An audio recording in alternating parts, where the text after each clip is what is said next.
of you who are joining us on YouTube, um, this is part 5 of Renewing Your Mind. There's a couple important elements that I think we should probably recap. So the first one that I think is very important is the idea that becoming a Christian does not equate to you losing the things that were damaging your life to begin with. Becoming a Christian gives you an opportunity to break free from them. Becoming a Christian gives you an opportunity to be resurrected from those things that are dead. And becoming a Christian gives you an opportunity to step away from those things that caused you to have a pretty bad experience in this life that is supposed to be amazing. When we talk about that, there's a disillusionment that occurs where a Christian will get saved, they'll get all excited and everything's wonderful, called maybe the honeymoon period, have this great time of relationship with God, and you go buy like 3 different Bibles, and you go and you you connect with the people, etc. And basically there's kind of just this moment of bliss. You go and you evangelize. In fact, there's evidence that a new Christian will evangelize, will try to take the message of Christ to more people and be more effective than a person who has a master's of divinity and who actually has had maybe 30 some years of experience. And the numbers are drastically different between those two. So what's the disillusionment? The disillusionment is when you still have your habits, when you still fly off the handle with your spouse, when you still lose it with the dog, or you have these moments of road rage.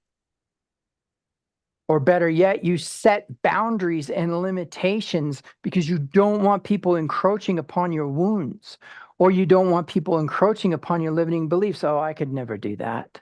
Don't talk to me about that. I could never do that, right? That disillusionment is actually the reality of change. And although you'll hear more about that probably on Saturday, I think the key is an understanding that what Yeshua did for us was give us an opportunity to have a clear conscience. Remember, your conscience is awakened as a result of a violation of it. And when it's awakened, you experience an emotion that is caused by certain hormones in your body. And we think of it in terms of cognitive dissonance, but what we call it is guilt, right?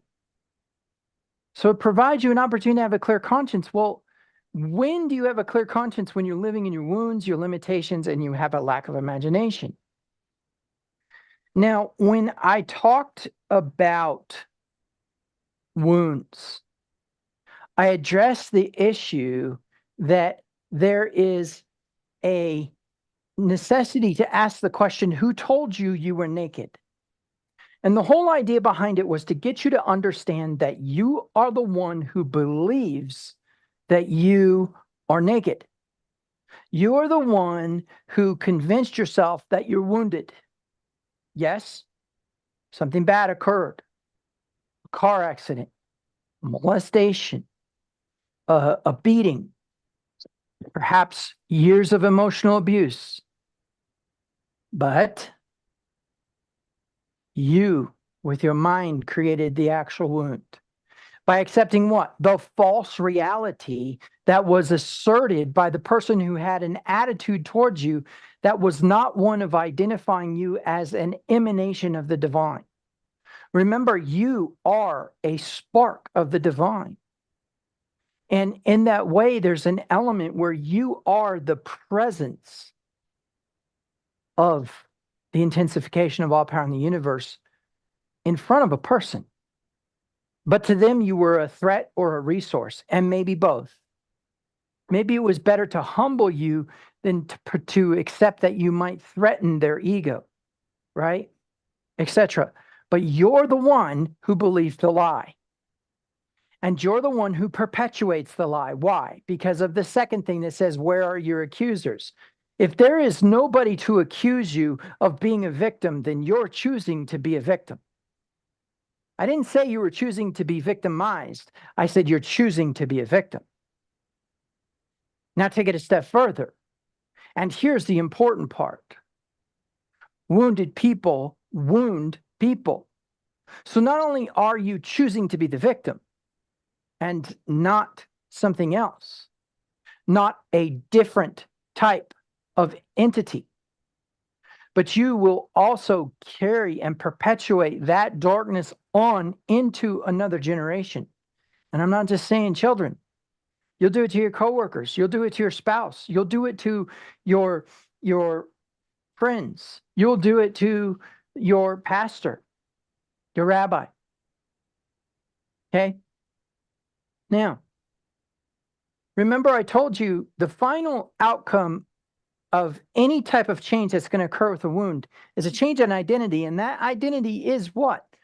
You are not the things that you do.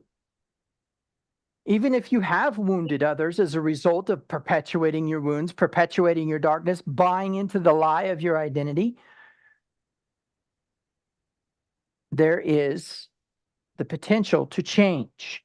And in that process of a potential to change is the healing of the identity, which is what? He made him who knew no sin to become sin for us, that we might become the righteousness of God. We have no merit by which to identify our identity as children of God. You are a high maintenance child of God. And when I say high maintenance, I don't mean Valley Girl.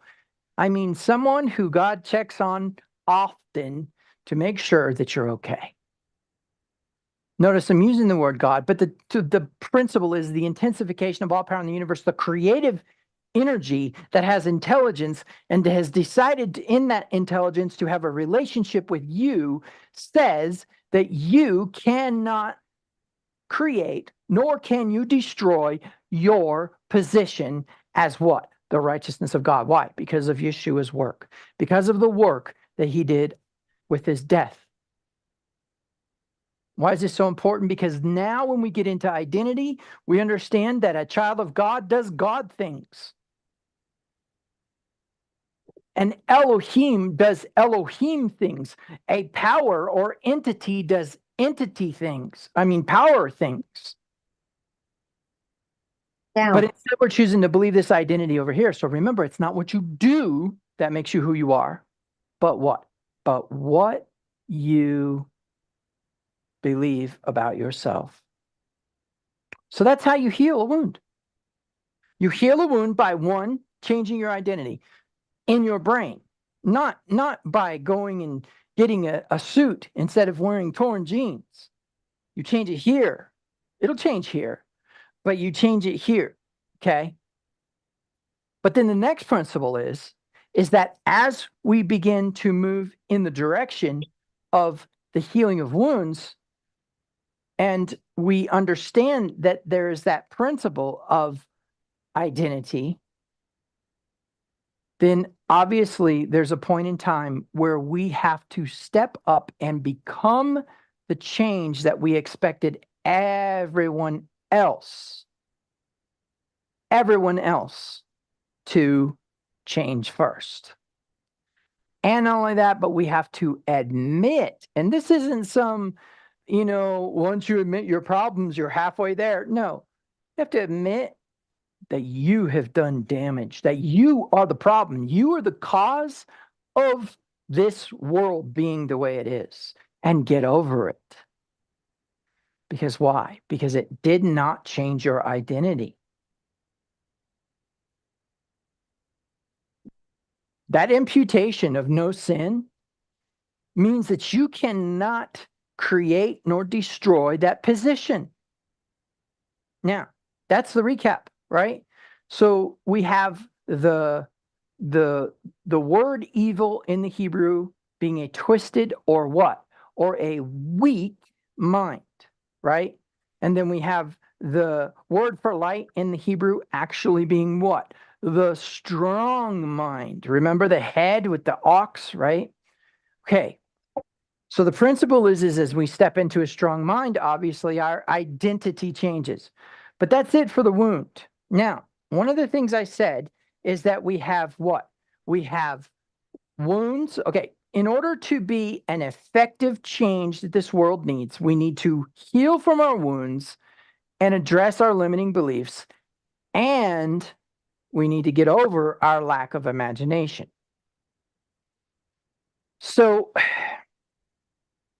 let's talk about limiting beliefs with the lack of imagination present. And I'm going to explain how. In its simplicity, a limiting belief is basically a obstacle that you have created in your brain that prevents you from succeeding, prevents you from moving past a certain point in your processes, and prevents you from choosing to heal. Now, limiting beliefs are different from wounds because limiting beliefs don't have to do with identity, they have to do with fear. And and that fear is not danger. It's not immediate danger by which you can honestly say that you're afraid. But is instead basically the concept of creating a construct, creating reality. So what we need to ask is that created reality that we process in our brains legitimate, or is it not? Okay. So one of the first and one of the more important things that are present in this process is the concept of what if. Now, there's a few ways in which we can play what if. We can play what if practically. For example, if you're playing a chess game, there's a moment in which you play what if, wondering or processing, I should say, which piece your opponent is going to move next, what your reaction is going to be to that, and then what their reaction is going to be to that, and on and on and on and on, right? So is that inappropriate? Is there an inappropriateness to what if? So let's say that we look at some of the things. For example, let's say that we get fire insurance, okay, or flood insurance, or tornado insurance. Are we inviting a tornado to our house? Not only do I say that that is some of the most off the wall Christianese that I've ever heard, but also I propose to you that there is a difference between danger and fear. And if there is an immediate present danger or there is a perceived danger, it's okay to be responsive to those things, right?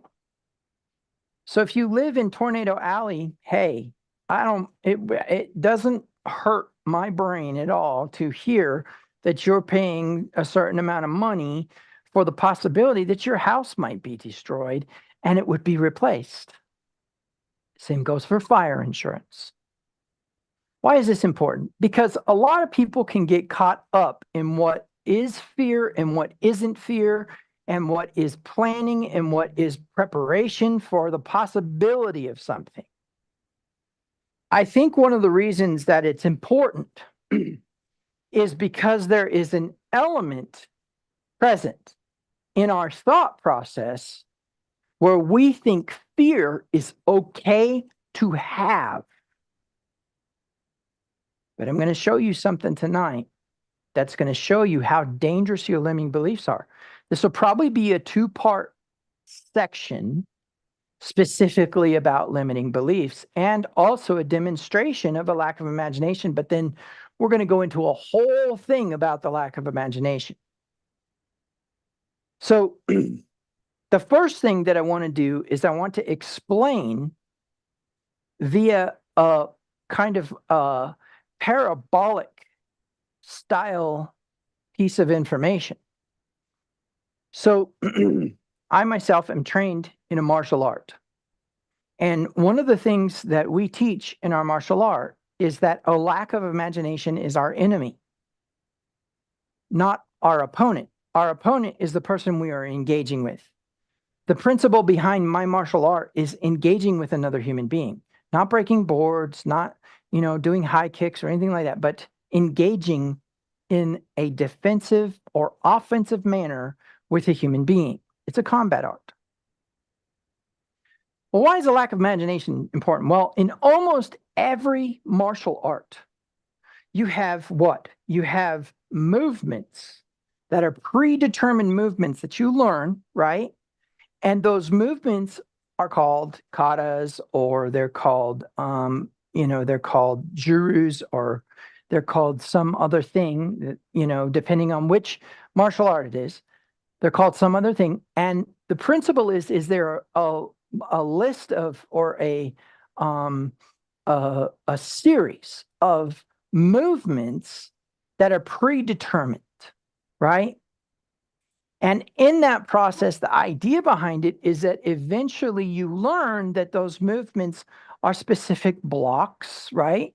Or they are specific kicks, or there are specific offensive or defensive moves built into this dance-like movements that are kind of levels of achievement. If you can pass that movement, then you are a red belt or a white belt or whatever. Okay. So the principle is then that the idea behind the movements is to teach you how to block. Well, I'm going to tell you the difference between a master and a student. A master knows that those movements are not strict. And a master knows that he has to what? He has to play chess with his opponent. He can't stick to a specific kata. He can't stick to a specific series of movements. If he does, his opponent most likely has studied those and he will be defeated. Okay?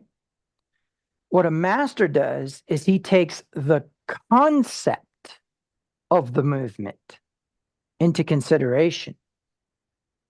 The way a block is accomplished, the way a punch is thrown, the way a kick is thrown, the dynamics, the movement, the structure behind it, to be effective against an opponent who is demonstrating their version of that same principle following the movements.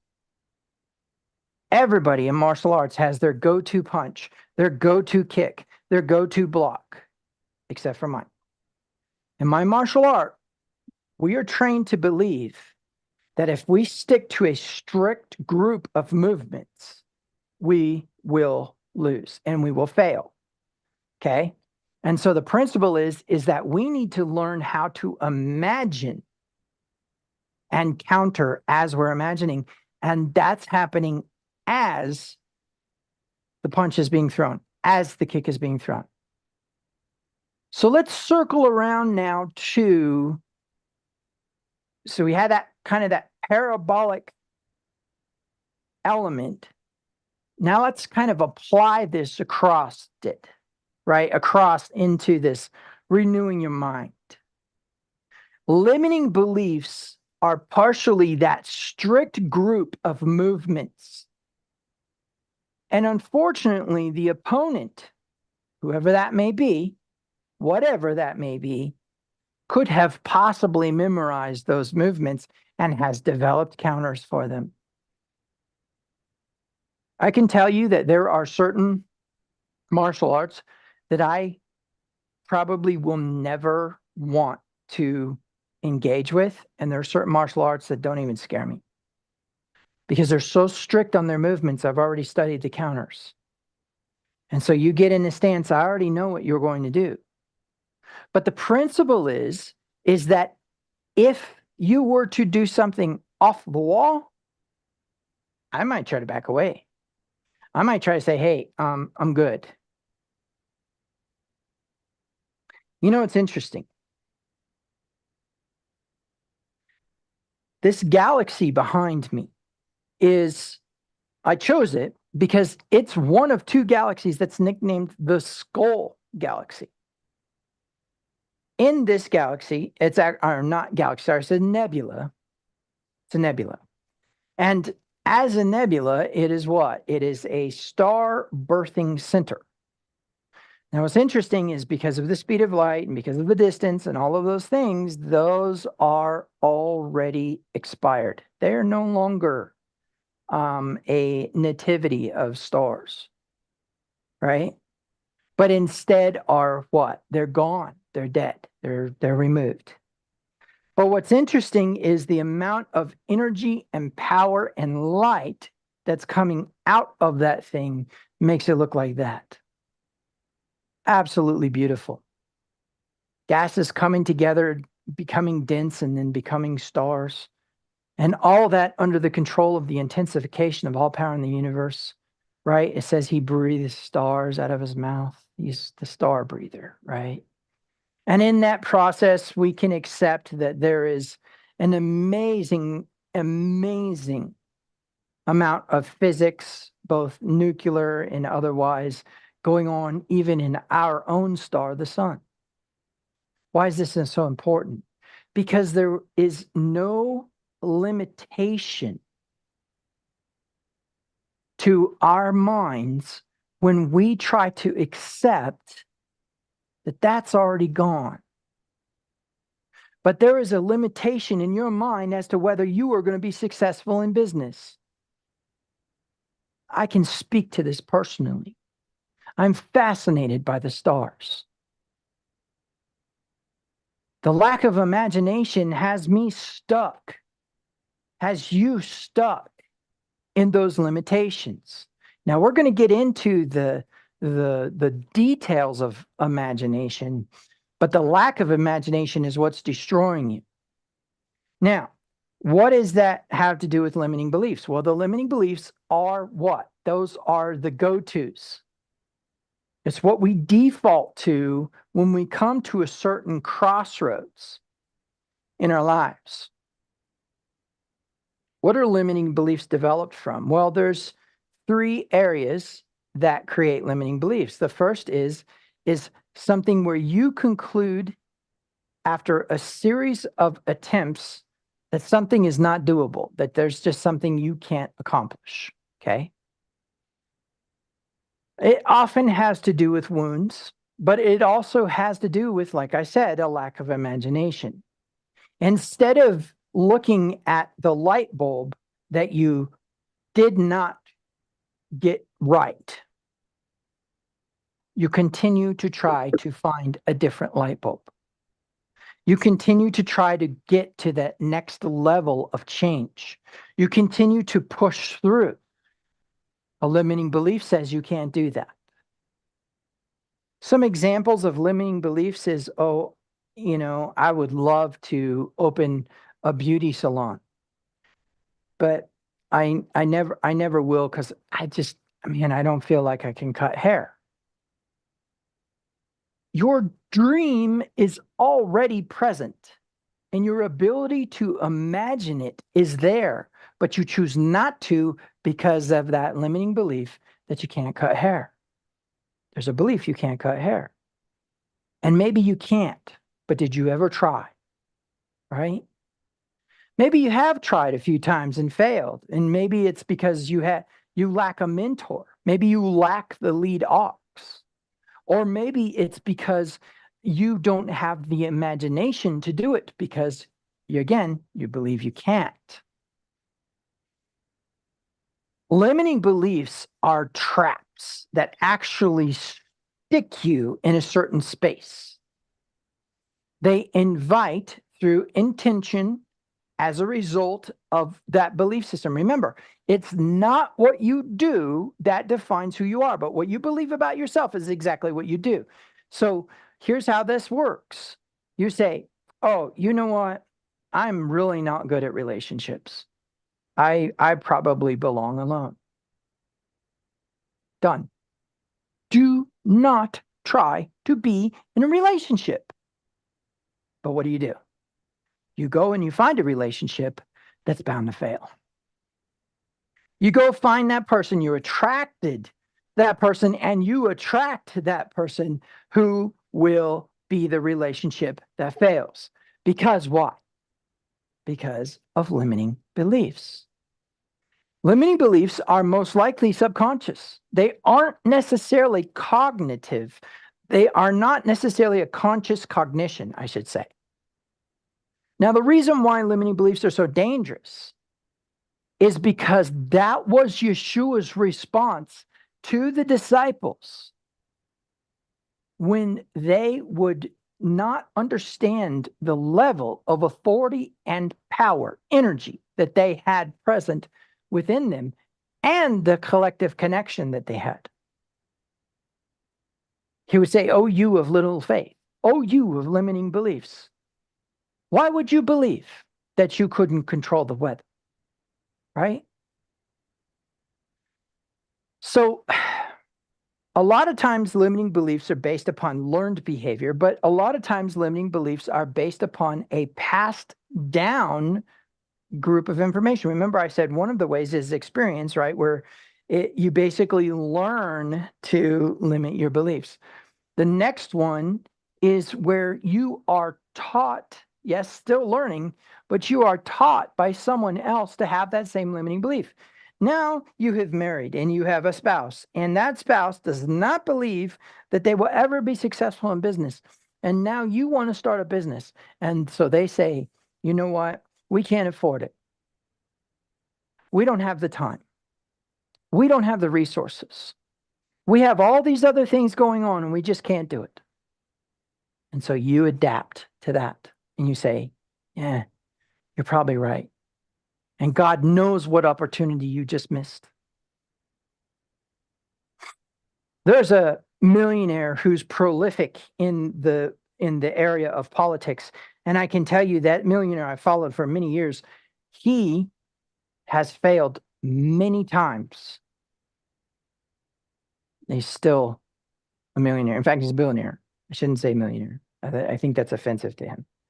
But the point is that he's stupid rich, right? And how many times has he failed? How many times has he made mistakes? And he's had to file bankruptcy or whatever. Believe you me, one of the biggest limiting beliefs is the fear of failure. The fear that it might not work out. Right? The fear that the relationship might not work. Listen, if you have a fear that your relationship might not work, don't start one. You will be scheduling counseling appointments with me, and I will tell you, I told you so. Don't do that, right? If you have a fear of starting a business, don't start one. Get that junk figured out first, right? Now, in some cases, God, Abba, has a tendency to throw stuff in our lap and say, here you go, do this, like ministry. And you're like, oh boy, I can't, I don't know how, I'm scared, right? That's a little bit different situation. If the intensification of all power in the universe pushes you in a direction, and now you have to do that, so to speak. Obviously, that's a little bit different situation. But generally speaking, if you're afraid to do something, don't do it.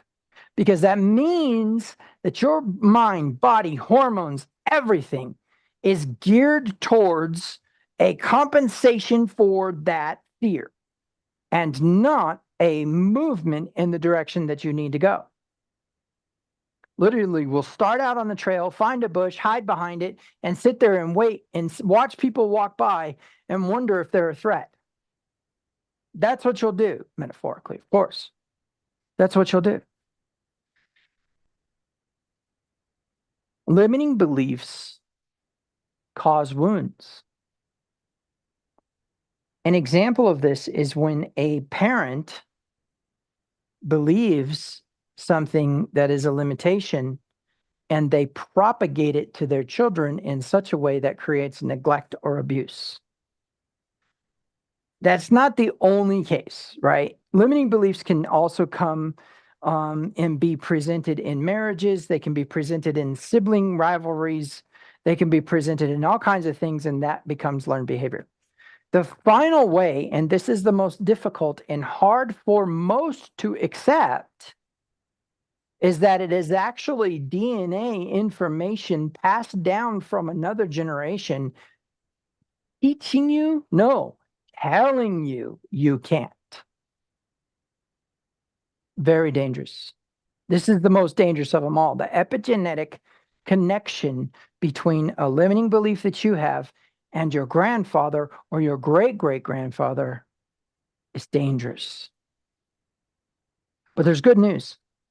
And the good news is that if you are able to overcome it and step into an imagination, not a lack of imagination, but an imagination that is effective, then you will go far. Let me give you an example. It says in the English Bible that man is evil from childhood continually, and that his imaginations are evil from childhood continually. Well, now that we know that evil is a weak mind, then you need to understand that your limiting beliefs are present continually from your childhood. But that also then equated to people what? Doing some pretty horrible things. Enough that there was a destruction of an entire generation of people. Now, if we get caught up in there's a danger to epigenetics when it comes to accepting that our DNA is telling us to be a certain way, okay? And that is that there's a belief that epigenetics can potentially make you racial or potentially make you wounded from a long time ago and those type of things. And I want to be careful with that. But the idea that there is actually a legitimate instruction in your DNA that was given to your brain that says you can't be successful in business is very real and needs to be addressed before you start a business. When we become the change that the world needs, we have a tendency to move in the direction where we are actually kind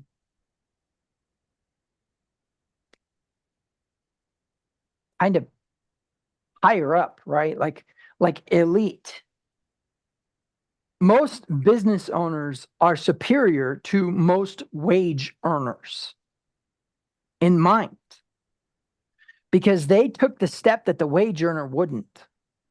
The wage earner decided to work for the one who owned a business instead of owning a business.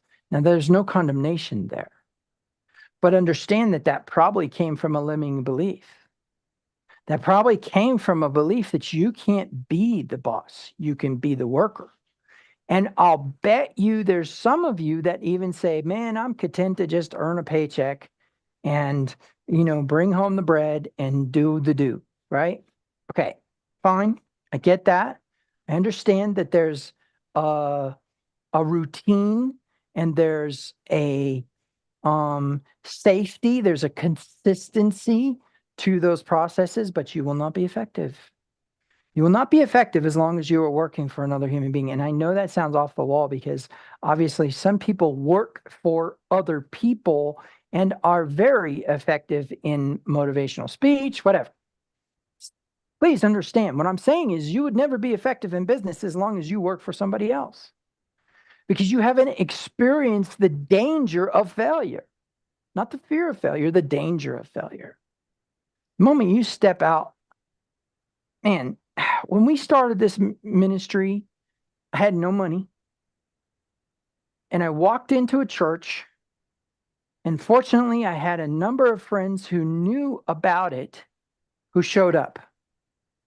After one or two sermons, that was the end of that business.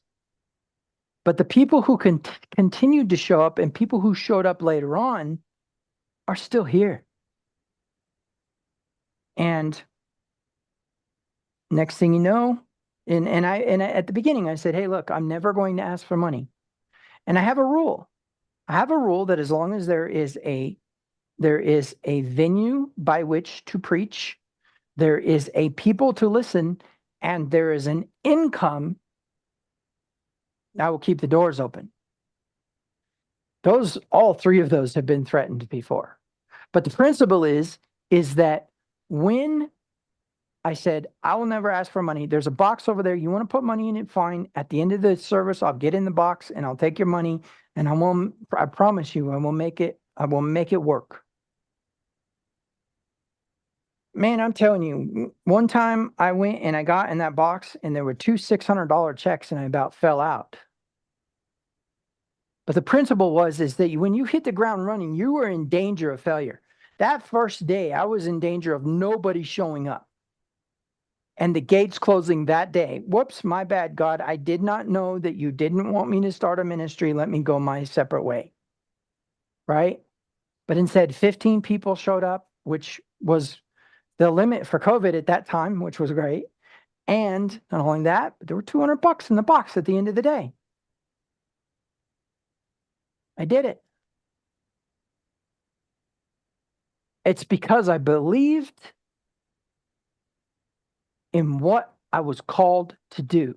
I believed that I needed to start the ministry. I believed that I needed to be the ministry leadership. I believed that I needed to speak these messages.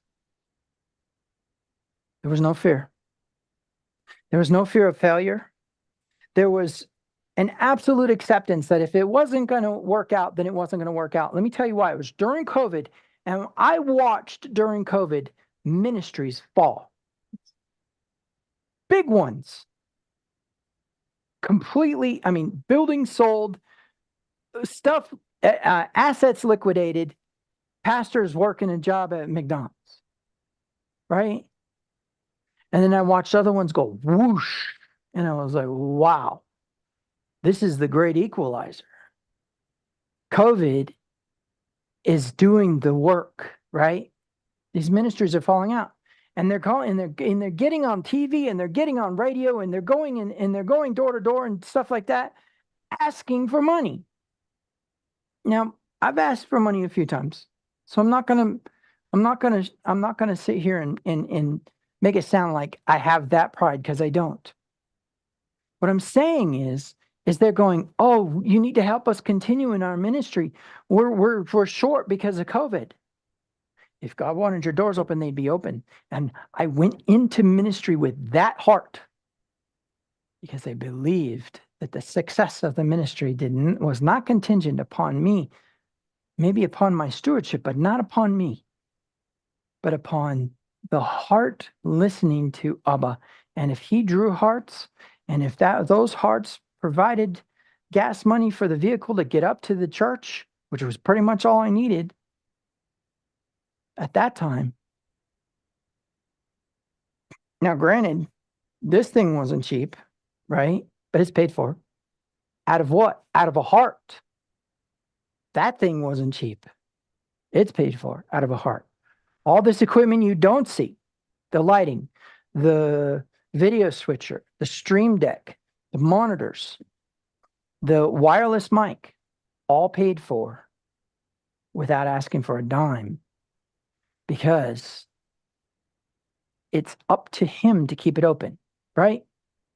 So it's not hard to step into that as long as I have that kind of faith But if I was afraid to do this, don't get me wrong, I was scared.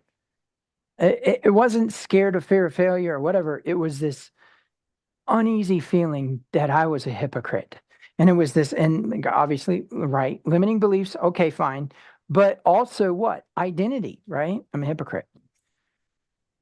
But what's my point? Well, I walked into a Bible study with a friend and I said, I don't know if I can do this. And he said, I have a scripture for you. God gave it to me last night for you. And it was basically the Jeremiah scripture where it says, I knew you beforehand and I ordained this. Okay. So now I'm just going to go and I'm going to do my thing. And it felt so awkward, but it was not fear, right? It felt awkward to be up there. It felt awkward to be speaking down to people from a pulpit. But I can tell you, I can't do that with I can't do that with business. I'm afraid to do that with business. I can't do that with relationships. I'm afraid to do that with relationships. You say, well, you're in business and you got a relationship. Learn from your mentor instead of from your mess. Okay. So in principle, what I'm trying to tell you is that a limiting belief prevents you from moving forward because it traps you into this state. And you attract to yourself the failure that's about to happen because of the fear. Okay? That's limiting beliefs will always do that. And let me tell you, there are people that pay tens of thousands of dollars to get their limiting beliefs fixed and removed. Okay? A total workup. And they become effective. They become millionaires. They change their life. And they don't realize is they become the change that this world needs. Now, where they sometimes fail is to realize that once you get up here, you're supposed to look down there and help other people get up here. It's not always the case. There's some that definitely do exactly what I'm doing right now and telling people to become the change that this world needs. There is an interference from our brain to actually do the things that need to be done to be organized, to be detail oriented, to be on time, to be faithful, to be gentle, to be kind, to be assertive, to be decisive. Those switches are turned off because of limiting beliefs. When I say that limiting beliefs cause wounds is because some people will actually prevent their children from dreaming. And their child will grow up feeling limited and like they can't do the things. In fact, I think we're probably experiencing an entire generation of this, to be honest with you. So when we're working on the thought process of a limiting belief, one of the things that I want you to take into consideration is, when do you use the word can't, right? So, for example, and you might be shocked to hear this, I can't afford that. I can't hike because of my knee. I can't climb those stairs because of my wheelchair, right? Those are limiting beliefs. Instead, what you need to be asking yourself, so can't is a big word, okay? Should have usually accompanies those, but can't, cannot. So the negation particle on the word can't, all right? So what we're going to do is we're going to break that conjunction into its parts, can, not, right? And then we're going to remove not. And then we're going to put in front of that how. So go from I cannot to how can I? It's liberating. It's absolutely liberating. How can I? How can I climb those stairs even though I'm in a wheelchair? How can I hike even though my knee's jacked up? How can I start a business? How can I be successful in a relationship? It's liberating, absolutely liberating. You know, you want to be a part of the solution and not a part of the problem, then stop saying the word can't. Okay? Because the majority of the time, that's not true. Now, let me tell you what you can't do. You can't breathe underwater. That you can't do. You can try, but I haven't met anybody who's been successful. Most of the time, you probably can't put your hand in the campfire. That's a can't. What does that mean? That means there's realistic limitations. Now, some of those limitations, let me tell you, a higher self would not be governed by them. Not when you have Peter walking on water. Sorry, we have, unfortunately, a very drastic violation of physics there. And that just so happens to be our example, right?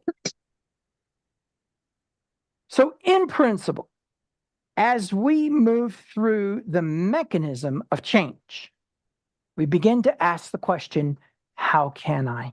And that, of course, is then going to lead to the discussion about a lack of imagination. You see, the key to limiting beliefs has to do with what you believe you cannot do. What's interesting is how limiting beliefs create the other damage. For example, you have the Israelites, and this is the last part of this. You have the Israelites coming out of Egypt, right? We're coming up on Passover. We're coming up on that season where we talk about that deliverance. What? 10 plagues, right? The intensification of all power in the universe does some crazy stuff, right? Yahweh says, see how I brought you out on eagle's wings and by a strong hand. I am the Lord God who brought you out of Egypt. Okay, we can say that it was some red tide and funky winds and weird bugs. I brought you out of Egypt. Okay, that's great. I don't care how he did it. He did it. Okay. But then they hit the Red Sea, right? They hit the Red Sea, and now all bets are off, right? There is no way that they're going to survive. And boom, they go through on dry land across the Red Sea. Red Sea piles back on top of the Egyptians, blah, blah, blah, right? We know the story. But here's the thing. Then they go into the wilderness and say, God's brought us out here to die. We have no food to eat. When they had lots of livestock, we have no water to drink.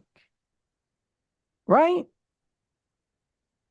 That same group of people who just witnessed the hand of God, right? An anthropomorphism for woe. I mean, that's how we should have said it. The woe of God. And now they go into the wilderness and began to speak the limitations of their sister's situation. Not one of them had the idea in their mind, maybe Joshua and Caleb, because of the whole story behind the waters of Meribah and all that. We're going to let that go, though. Not one of them had in their mind a belief that if he can part the Red Sea, that he just might have an idea for your food and for your water, right? And for your protection from Amalek. He might have a plan. The limiting beliefs that were present in the Israelites led all the way to the moment when they said, we are grasshoppers in their eyes. Our children will become a prey. They were brought all the way to the point of the promised land and weren't allowed to cross the threshold. Some of them even changed their mind and tried. Do you guys see that? We are witness to the fact that we're not limited on a regular basis. And what do? We still believe the limitation. It is not that hard to heal from, but here's the crazy part about it. We don't want to. It's our go-to.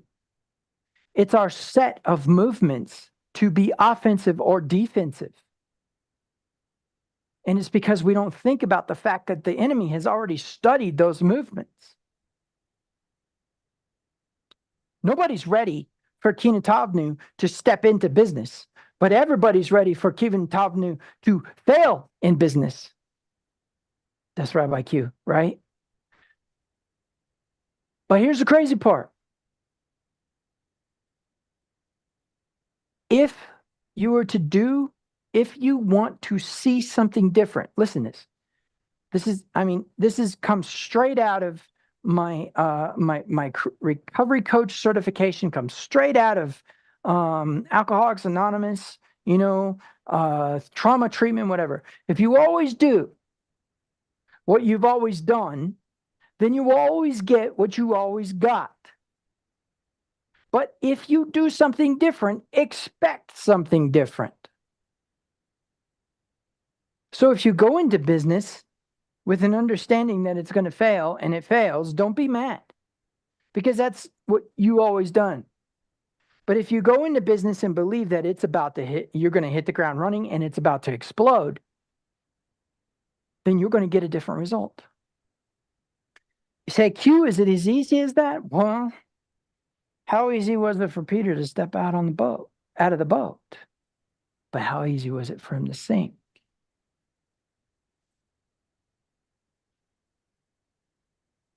We definitely are our worst enemy.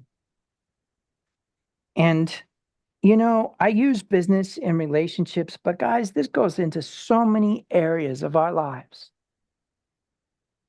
A limiting belief that we have a right to assert ourselves. Now, that might partially be a wound, but also that can be a limiting belief. Your personality may be such that you have a temperance in such a way that you don't want to stir the waters. You don't want to be the one to rock the boat. That's a limiting belief, because sometimes boats need rocked. Sometimes they do. And sometimes the intensification of all power in the universe, Abba, our Father, our Heavenly Father, has a tendency to put us in situations where we're the ones who's supposed to rock the boat. Believe you me, I'm a boat rocker. I unfortunately will stir situations because that's what God created me to do. I am somebody who brings about what? The unraveling. I am somebody who causes everyone to question the institutions. I am somebody who creates that state of rebellion against the status quo. I was created that way. I just am that. But I can tell you, if a boat don't need rocked and I'm put in a situation, I won't rock the boat. That's the key here. So a person who's supposed to and doesn't is acting in fear.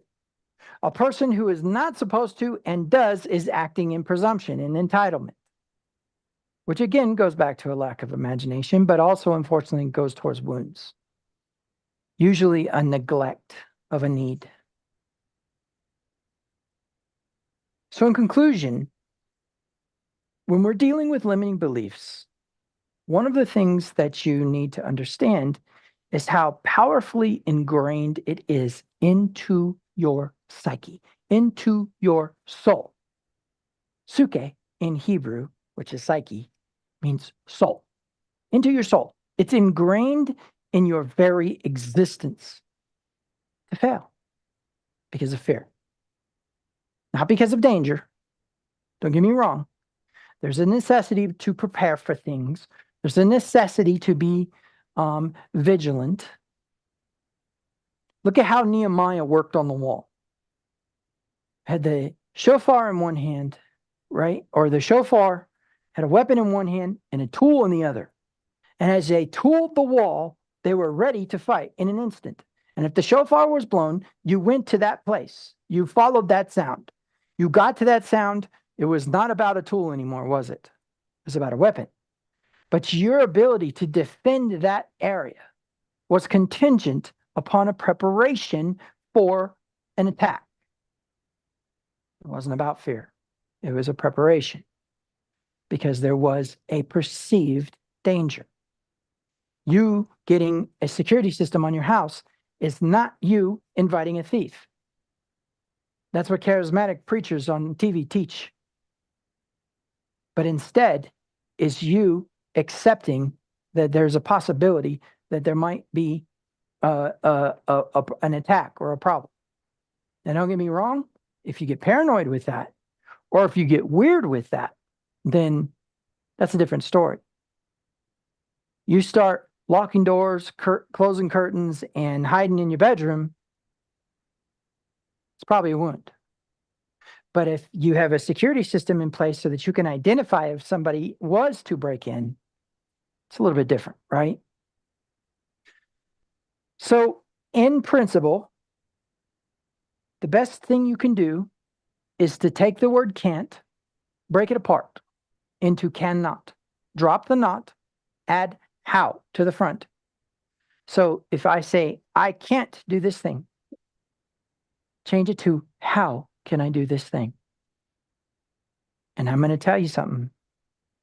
After we get through the lack of imagination section, you're going to know how. Okay. So since we pretty much covered the gist of limiting beliefs, I mean, we could get deeper into life traps, and maybe that's something we need to do. But yeah, let's do that. We'll do a section on life traps. But then after that, we will get into the lack of imagination section, and it will blow your mind how much you imagine your failure and then bring it to pass. How much you imagine yourself as an ineffective person and bring it to pass. We'll get into that. For now, I will say shalom, shalom, and we'll see you next time for part 6.